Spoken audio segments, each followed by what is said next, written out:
Hi friends, ಎಲ್ಲರೂ ಹೇಗಿದ್ದೀರಾ? ಚೆನ್ನಾಗಿದ್ದೀರಾ ಅನ್ಕೋತೀನಿ. ನಾನು ಕೂಡ ಚೆನ್ನಾಗಿದ್ದೀನಿ. ಇಲ್ಲಿ ಶಿವರಾತ್ರಿ ಹಬ್ಬ ಆದ ಮಾರನೆಗೆ ಎಳನೀರಿನ ದೀಪೋತ್ಸವ ನಡೀತದೆ. ನಮ್ಮ ಊರಿನ ಗ್ರಾಮ ದೇವತೆಗೆ ಎಳನೀರಿನ ದೀಪೋತ್ಸವ ನಡೀತದೆ.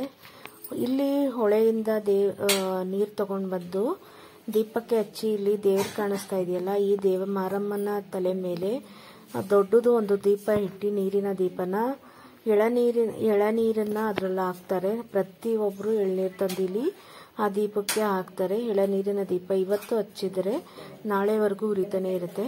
ಶಕ್ತಿಯುತ ದೇವತೆ ಇದು. ಅಜ್ಮಾರಮ್ಮ ಅಂತ ಹೇಳಿ ನಮ್ಮ ಶ್ರೀರಂಗಪಟ್ಟಣದಲ್ಲಿರುವಂಥ ಗ್ರಾಮ ದೇವತೆ. ನೋಡ್ಬೋದು ಇಲ್ಲಿ ಪ್ರತಿಯೊಬ್ಬರ ಕೈಲೂ ಕೂಡ ಎಳ್ನೀರಿದೆ. ಇಷ್ಟೊಂದು ಜನ, ಸಾವಿರಾರು ಜನ ಬರ್ತಾರೆ. ಸಾವಿರಾರು ಜನದ ಕೈಯಲ್ಲೂ ಕೂಡ ಎಳ್ನೀರಿರುತ್ತೆ. ಪ್ರತಿಯೊಬ್ಬರು ಕೂಡ ಅಲ್ಲಿ ದೇವತೆಗೆ ಎಳ್ನೀರು ಅಭಿಷೇಕ ಇವತ್ತು ದೀಪೋತ್ಸವ ಮಾಡಿಸ್ತಾರೆ. ಹಾಗೆ ಪೂಜೆ ಎಲ್ಲ ನಡೆಯುತ್ತೆ. ಹೂವಿನ ಅಲಂಕಾರ ಕೂಡ ಎಲ್ಲ ಇದೆ.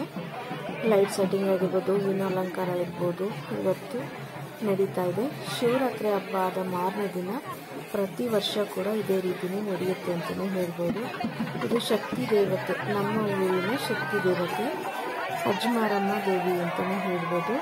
ಊರಿನ ಒಳಗಡೆ ಇರೋದು ಇದು. ನಮ್ಮ ಏರಿಯಾದಲ್ಲೇ ಇರುವಂತಹ ಶಕ್ತಿ ದೇವತೆ ದೇವಸ್ಥಾನ ಇದು. ಬನ್ನಿ ಫ್ರೆಂಡ್ಸ್, ನೋಡೋಣ ಮುಂದೆ ಹೇಗೆಲ್ಲ ಆಗುತ್ತೆ ಅಂತ ಹೇಳಿ.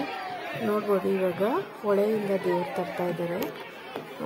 ಇಲ್ಲಿ ತರೋದಕ್ಕೂ ಮುಂಚೆ ಸಾವಿರಾರು ಜನ ಸೇರಿದ್ರು.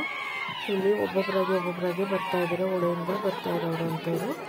ನನಗೆ ಇಲ್ಲಿ ನಿಮಗೆ ಪೂರ್ತಿ ವಿಡಿಯೋ ಅದನ್ನು ತೋರ್ಸೋಕ್ಕಾಗಿಲ್ಲ, ಝೂಮ್ ಮಾಡಬೇಕಿತ್ತು. ನಾನು ಮರ್ತ್ಬಿಟ್ಟು ಝೂಮ್ ಮಾಡಿಲ್ಲ, ಸಾರಿ. ಹಾಗೆ ನೋಡಿ, ದೇವರು ಹೊಳೆಯಿಂದ ಕಳಸ ಸಮೇತ ದೇವ್ರು ತಂದಿದ್ದಾರೆ.